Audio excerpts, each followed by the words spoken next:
Ms. Alice Tompkins? Yes? I've got some news for you. It's your ticket out of this rundown flophouse. Oh, that's wonderful.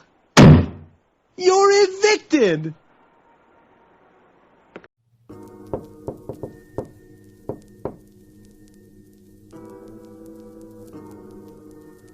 The first step in collective action is reaching out to the unorganized. Unfortunately, the U.S. has a highly individualistic and alienating culture. We can't rely on already formed relationships since we often don't even communicate with tenants in our own building. That's why canvassing is an important tool for organizing. Establishing objectives for canvassing. You and fellow organizers want clear objectives for canvassing. The opposite of this would be to say, hey, want to knock some doors on Saturday? Yeah, sure.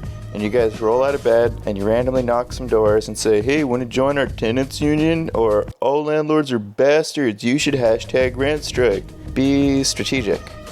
Hold a planning meeting or just a brief discussion and try to answer these questions with your fellow organizers. 1. What are we asking tenants to do? The more concrete the ask, the better. For example, sign a petition asking the landlord not to raise the rent for the rest of the year, or come to the upcoming protest or town hall meeting. Inviting new tenants to a boring business meeting that uses Robert's Rules of Order and stuff like that is kind of a really bad way to get them interested in your project. 2. What information are we collecting? The most valuable thing to get when reaching new tenants is their phone number, and contact info generally. Don't be shy about this. If people say no, don't be pushy, but definitely ask for their contact info. 3.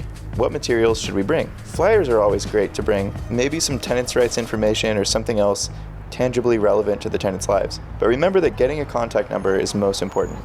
They likely won't reach out to you. You need to reach out to them later. A word on scripts. Generally, scripts are not useful for memorization, but they are useful for overcoming anxiety that most people have when it comes to talking to total strangers. Having a general idea of what you'll say, practicing what you'll say, and feeling more confident will make you capable of talking to new people and not worrying so much. Every good script follows a formula that goes something like this. Introduce yourself and the organizing project. Hi, I'm so-and-so, and I'm with the such-and-such group, and we're doing blah blah blah. Ask about their experience as it relates to the organizing project. How did it feel when the landlord told you that they were going to raise the rent next month? Make connections between their experience and the organizing drive. We know a lot of tenants who are getting rent hikes right now, and that's why we're trying to get supermajorities of tenants to sign these petitions demanding their landlords do not raise the rent for the rest of the year. Would you sign this petition? Awesome. Who else in your building do you think would sign it too? If they have no issues, tell them that unfortunately things can change and that they can stand in solidarity with affected tenants. Get their information, especially name and phone numbers, and any other info. Give them a flyer. Say goodbye. Conversation example number 1. Hi, I'm Jack. We rent from the same landlord, and I'm a member of the Springfield Tenants Union. A few of us have been receiving rent increase notices lately. Have you? Oh my God, yes. Yes, we just got the notice last week. Let me go get it. There it is. It's a $270 increase from last year. Do you know if this is legal? We wanted to reach out to the legal aid group. We're not totally sure if it's legal, but if it does turn out to be legal, do you think it's okay they're raising our rent like this? No, of course not. The pandemic has made things really hard for us. We could sort of pay, but we've already started looking for a new place to live. It looks like rent's gone up all over the city, though. Me and Nicole started looking and saw the same thing. I think a one-bedroom has gone up at least $500 since the pandemic started. We don't want to move. We've been here 6 years. And yeah, it's kind of shitty, but it's home, you know? Yeah, we don't want to move either. We're actually trying to get all the tenants in our building to sign this petition asking the landlord to meet with us to negotiate so we can all ask them to not raise the rent. Will you sign the petition? Yeah, sure. Will it get me in trouble? No, I don't think so. Also, if everyone in our building signs it, it makes it harder for them to single any one of us out. Can I get your contact info so we can follow up on this? Yeah, sure. Here you go. Thank you. Who else in our building do you think would sign the petition? Do you want to knock on some doors with me? Conversation example number 2.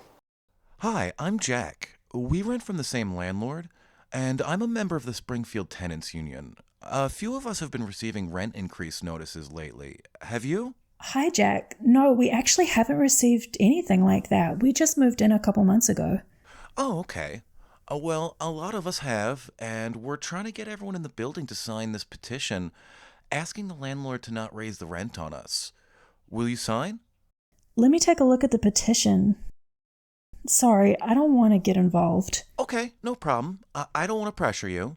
But if you change your mind and you get worried about your neighbors being pressured to move because of all the rent hikes, here's a flyer with our info. Well, it's not that I don't care. I just don't want to put a target on my back since he hasn't raised my rent. Oh, of course. That makes sense. Well, look, he might try to raise your rent in the future, or do something else illegal or unethical. We see landlords do a lot of messed up things to tenants. Can I take down your contact info to check in with you in a few weeks and see if everything's still okay? Okay, fine. Just not spam calls or anything. 666-666-6666. There's a lot of ways to track your data. Personally, I like using Google Sheets, but there's other options out there. Here's one way you can do it. Open a Google Sheets file and name it Tenant Contacts or something. Each sheet will have a building address. If this building has 20 units, you can then just track things in 20 rows with stuff like name, unit number, email, phone number, and any important notes like grievances, whether they want to be involved in the union, and so on. It will help to add information about the property owner or the name of their LLC shell company, which is becoming increasingly common, and the property management company name. This information can be hard to find sometimes, but using Google with different terms can do the trick. Stuff like putting the specific address in quotes and the word owner in quotes can be enough. Other times you'll need to contact local government, like the tax assessor office, or county or city staff members, and to ask them how to get the information. In some cases it's really easy, in others it's hard. I don't know where you live or whether it'll be easy or hard for you, and anyone that has more information on this, say so in the comments and I'll pin the most useful one to the top. Materials for canvassing. You don't need too many materials when canvassing, but some things can be helpful. Printed materials, such as flyers that promote your tenants union or organizing project, and on that flyer you should have a website if you have one, phone number, email address, etc. Clipboards and pens are good so you can write people's info down. Water bottles if it's going to be really hot, or if people will be walking around for more than like 1 to 2 hours. Your script. Remember that it's just for practice before you knock on doors. It doesn't need to be memorized, and you should not be reading it once you actually are knocking on doors. If you're sending canvassers to several locations over a big geographical area, a printed map that shows the addresses they'll need to go to can help as well.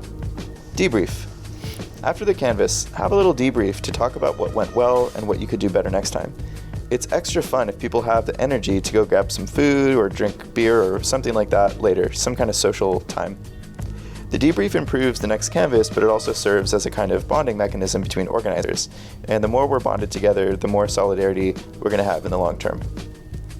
Keep in mind that once the canvassing is over and everybody is debriefing and possibly heading off to a bar or restaurant, that if you don't have somebody assigned to actually collect all the materials together and input the information into your databases, people might forget, and that's not good. So make sure this happens before everyone forgets, before they get drunk, and before they get really tired from eating a bunch of food together.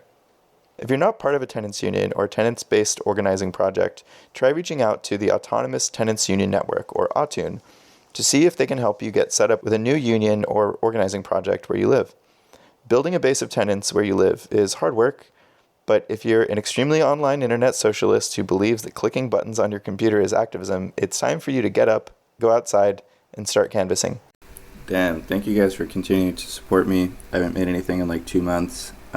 Extremely busy with tenant organizing primarily, as well as with a podcast that I'm not going to tell you about, but some of you know about it. Top secret. Superbone Big Dog, Maria Mediterranean, Roland Worker Guy, Whoop Dish, Will M, Mikkel VL Monk, Sam, Zach, Streeter Sweeper, Diane Prado, Brienne, Lauren, Garbage Possum, Space Commune, Ashley Altman, Pablo Ruiz, Ulrich Volker Anderson, Jamie Smith, Labor Kyle, Ian Carrillo, Nino Miganishvili, Grosthetics, I don't know how the fuck to say that, Minty Good, Jen Garcia, Sahil Shah, Chaotic Capybara, Dirt Knight, Halim Al-Ra, Leo Samalati, Brian Beck, Noah, Esmel Fede, Ace, Pierre Beaujolais, Ianka Mitchell, Ianka Mitchell, Ianka Mitchell, Ianka Mitchell, Paul Sasso, excuse me, Paul Sasso. I use the toilet at least one time per day. Okay, all done. Alright, this is where the shit gets real. Like, if you haven't become a patron yet, y'all, give me your life savings. I don't want you to give your money to the IWW, the DSA, the Communist Party of the United States of America, to the Communist Party of China, to ContraPoints. I want you to give it to me. I don't even need the money. You know what I'm going to do with the money?